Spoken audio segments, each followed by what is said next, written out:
enseignants des écoles primaires publiques ont entamé ce lundi un arrêt des cours de 5 jours pour réclamer une amélioration de leurs conditions de travail. Le gynécologue congolais, le docteur Denis Mukwege et l'activiste kurde Nadia Mourad ont reçu officiellement leur prix Nobel de la paix. C'était à la mi-journée ce lundi à Oslo, en Norvège. Bienvenue dans le 19h. Dans cette édition, nous avons l'honneur de recevoir Traoré Thié Médandjé. Il a reçu samedi dernier le prix Super Ebony 2018. C'était lors de la 20e nuit de la communication. Traoré Médandjé est journaliste à l'Inter. Bonsoir, monsieur Traoré Médandjé. Vous avez été également récompensé pour les prix spéciaux de la meilleure enquête et du meilleur reportage et déclaré meilleur journaliste presse écrite et en ligne. Quels sont les sentiments qui vous animent en ce moment? En ce moment, ce sont des sentiments de fierté, sentiments de satisfaction, de voir que le travail qui a été abattu toute une année a été récompensé et récompensé de manière... En tout cas, on a vu beaucoup d'émotions le samedi dernier. Nous en reparlerons, ce sera dans quelques minutes. Ce sera avec beaucoup de plaisir que nous allons vous retrouver. Merci bien. Merci Traoré Thié Médandjé. Nous vous retrouverons, comme je viens de l'indiquer, dans quelques minutes pour un entretien. Mais avant, sachez qu'un arrêt des cours de 5 jours est observé par les enseignants des écoles primaires publiques. Ils réclament une amélioration de leurs conditions de travail. Ces enseignants répondent à l'appel de l'intersyndicale de l'enseignement préscolaire et primaire de Côte d'Ivoire. C'est ce que nous disent Noussangaré et Pagasorokoni. Salle de classe fermée. Aucun enseignant visible dans la cour de l'école. Natte dressée devant une salle de classe. C'est le triste décor que présente le groupe scolaire Cité des Arts dans la commune de Cocody cet après-midi du lundi 10 décembre. Comme je suis dans une classe d'examen, j'ai décidé de réviser avant d'aller à la maison. Informé par le directeur de l'établissement ce matin de la reprise des cours le lundi 17 décembre prochain, Marina, élève en classe de CM2, se rend quand même à l'école, espérant trouver un enseignant pour les cours. J'étais venu revoir aussi l'après-midi, d'aller faire le cours. Et constat qu'il n'y a personne, donc il est parti à la maison. Même décor au groupe scolaire, les deux plateaux. Le portail de l'établissement est resté fermé toute la journée. Depuis ce lundi matin, les enseignants des écoles primaires publiques observent un arrêt des cours de 5 jours pour réclamer une amélioration de leurs conditions de travail. Ces enseignants répondent à l'appel de l'intersyndicale de l'enseignement préscolaire et primaire de Côte d'Ivoire et ISEPSI. Plusieurs points au menu des revendications. La suppression des cours de mercredi, l'organisation des concours exceptionnels de promotion dans les emplois de l'enseignement préscolaire et primaire des grades C3, B3, A3 et A4. La finalisation du profil de carrière et la suppression de la fonction d'instituteur adjoint. Plus loin, c'était un moment symbolique à Oslo, capitale norvégienne. Les deux lauréats du prix Nobel de la paix ont reçu ce lundi leur prestigieuse récompense. L'activiste kurde Nadia Mourad et le docteur Denis Mukwege de la République démocratique du Congo ont été tous deux honorés pour leur combat contre les violences faites aux femmes. Awa Diaby, Ami Koulibaly. Le gynécologue congolais Denis Mukwege et l'Irakienne Nadia Mourad ont reçu le prix Nobel de la paix à Oslo, en Norvège. Ils espèrent que ce prix contribuerait à lever l'impunité des auteurs de violences sexuelles. Comme des milliers de femmes yazidis, Nadia Mourad a été enlevée, violée, torturée et échangée par les djihadistes du groupe État islamique après leur offensive contre cette communauté du nord de l'Irak en 2014. Ayant réussi à s'évader, la jeune femme, dont la mère et les 6 frères ont été tués, se bat aujourd'hui pour que les persécutions des siens soient reconnues comme génocide. Ce prix Nobel ne fera pas disparaître les violences ni les attaques sur les femmes enceintes, les enfants, les bébés. Mais notre objectif, c'est que ce prix ouvre des portes et je crois que c'est déjà le cas. Ce prix nous a ouvert des portes. Nous pourrons nous tourner vers des gouvernements plus nombreux. Nous pouvons nous assurer que ceci pourra être traduit en justice. Denis Mukwege soigne quant à lui depuis 2 décennies les victimes de violences sexuelles dans l'hôpital de Panzi qu'il a fondé à Bukavu, dans l'est de la République démocratique du Congo, une région en proie aux violences chroniques.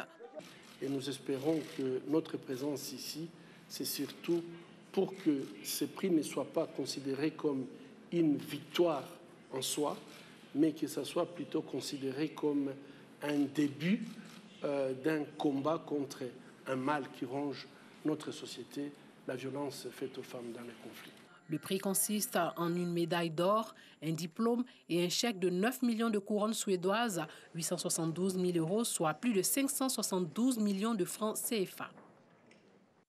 La journée des droits de l'homme est célébrée chaque année le 10 décembre, jour anniversaire de l'adoption par l'Assemblée générale des Nations unies de la Déclaration universelle des droits de l'homme en 1948. Cette année, la journée des droits de l'homme marque la célébration du 70e anniversaire de la Déclaration universelle des droits de l'homme, un document fondateur qui a proclamé les droits inaliénables de chaque individu en tant qu'être humain, sans distinction aucune. Le pacte mondial sur les migrations de l'ONU a été adopté ce matin à Marrakech par plus de 150 pays. La ratification aura lieu le 19 décembre prochain en Assemblée générale à New York. Le texte doit renforcer la coopération internationale pour promouvoir des migrations sûres, ordonnées et régulières. Place à présent à notre entretien avec le Super Ebony 2018. C'est tout de suite.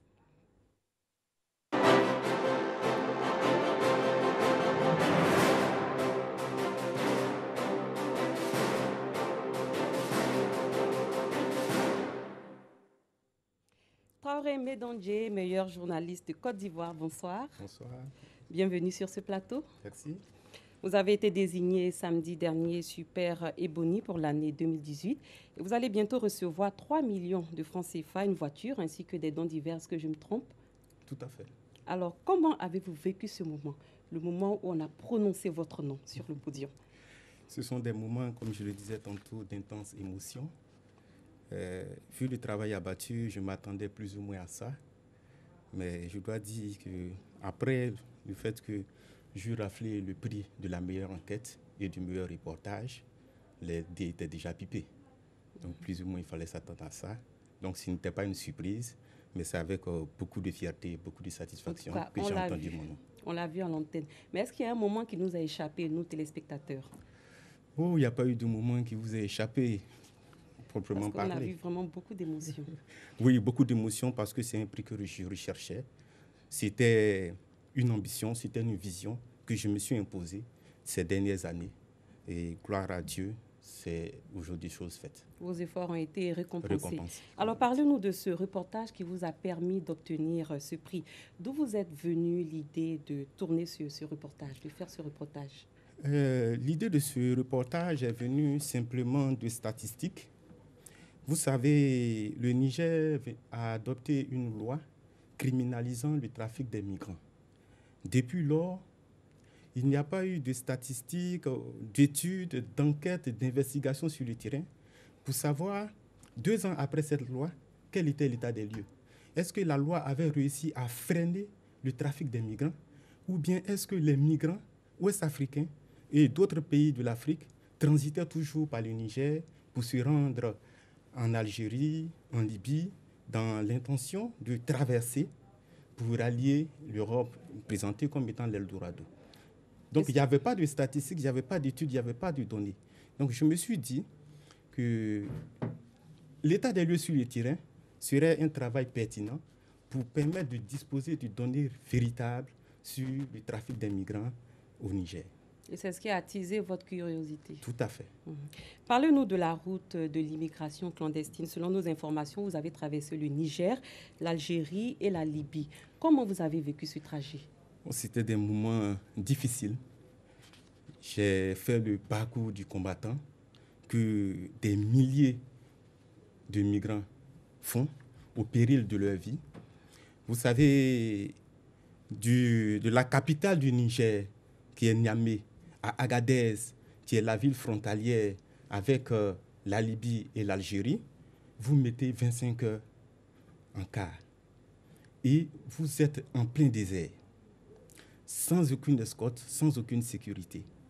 Vous quittez Niamey dans la nuit de mardi à mercredi à 3 heures du matin. Vous arrivez à Agadez le lendemain, disons dans la nuit du jeudi au vendredi, à 4 heures ou 5 heures du matin. Et à l'arrière du car, puisqu'il y a une loi maintenant qui criminalise le trafic des migrants, ceux qui sont candidats au voyage périlleux se mettent tous à l'arrière du car pour ne pas être arrêté par les forces de défense et de sécurité du Niger. C'était vraiment un parcours du combattant. Voilà, nous allons y revenir, mais si la réalisation le permet, nous allons revivre votre sacre de samedi soir, si c'est possible. Merci beaucoup.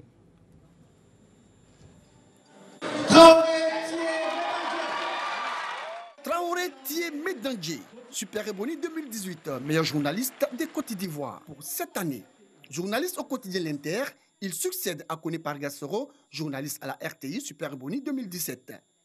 Traoré Thié Médandjé a pu se démarquer des autres nominés par son savoir-faire et par la quintessence de ses sujets de reportage, mais aussi par son professionnalisme. En plus du Super Ebony, il rafle également à cette soirée les prix du meilleur reportage, de la meilleure enquête et du meilleur journaliste presse écrite. C'est la consécration nationale. Je rends gloire à Dieu. J'ai choisi des sujets d'actualité, des sujets qui ont, disons, un impact sur le quotidien et de l'Ivoirien, ici en Côte d'Ivoire ou bien à l'extérieur.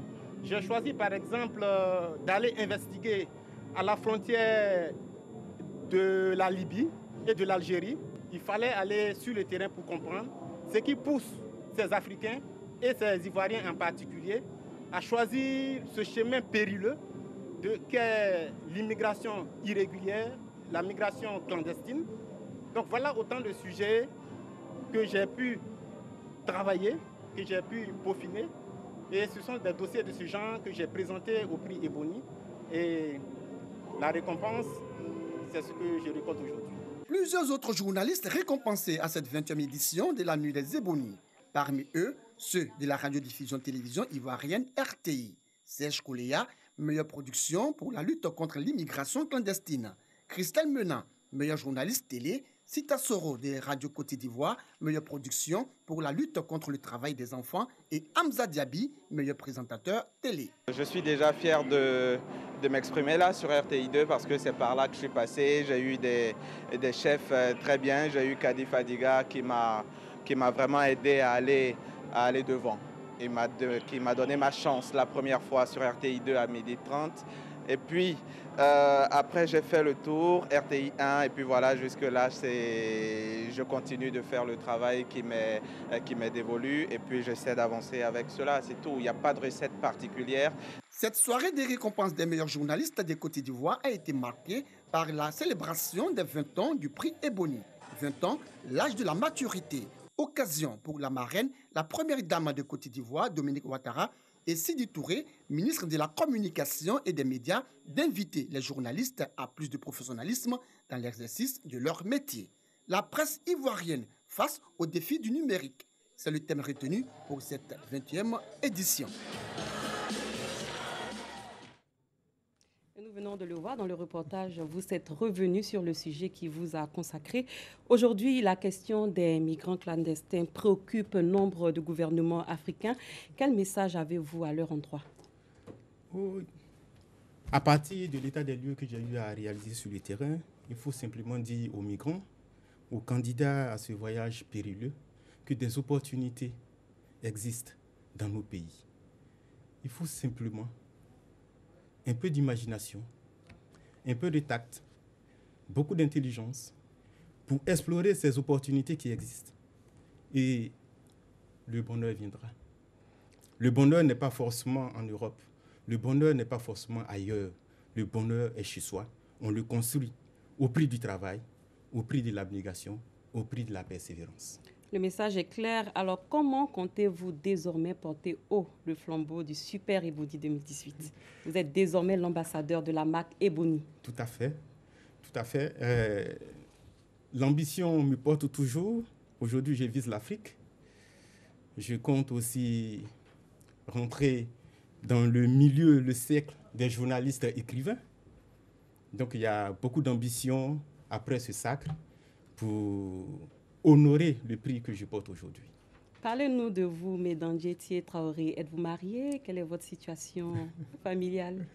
Je suis marié avec une institutrice à qui je fais un coucou ici. Elle, c'est certainement très heureuse. Ma toute et ma parfaite. Je lui rends hommage parce que je suis un homme qui est tout en partie. Vous avez des enfants? On a une fille. Qui vous voit aussi tout le temps partir également. Elle m'a dit, papa, je t'ai vu à la télé. Elle a 5 ans. C'est super. Et votre prénom, Médandier, je me suis toujours posé cette question depuis votre sacre. Est-ce que ça a une signification particulière? Non, pas de signification particulière. C'est le nom de mon grand-père, qui était un chef guerrier. D'accord, merci, M. Traoré. Vous avez un mot de fin? Un mot de fin, juste vous dire merci pour l'opportunité que vous m'avez offerte sur votre plateau. Merci bien. Merci à vous, Monsieur Traoré Thié Médandier, Super Ebony 2018. Merci d'avoir accepté de venir faire cet entretien avec nous ici sur le plateau de RTI 2. C'est moi qui vous remercie. Et bon vent à vous. C'est moi qui vous remercie. Merci beaucoup. Alors, nous poursuivons avec ce communiqué de la présidence de la République. Le président de la République, son Excellence M. Alassane Ouattara, a procédé ce lundi 10 décembre 2018 à un réaménagement du gouvernement. Ainsi, sur proposition du Premier ministre, chef du gouvernement, M. Abdourahmane Cissé est nommé ministre du pétrole, de l'énergie et des énergies renouvelables en remplacement de M. Thierry Tano, fait à Abidjan le lundi 10 décembre 2018. Le ministre secrétaire général de la présidence de la République, Patrice Hachi. Fin de cette édition. Merci de votre attention. Bonne fin de soirée. Je vous retrouve demain.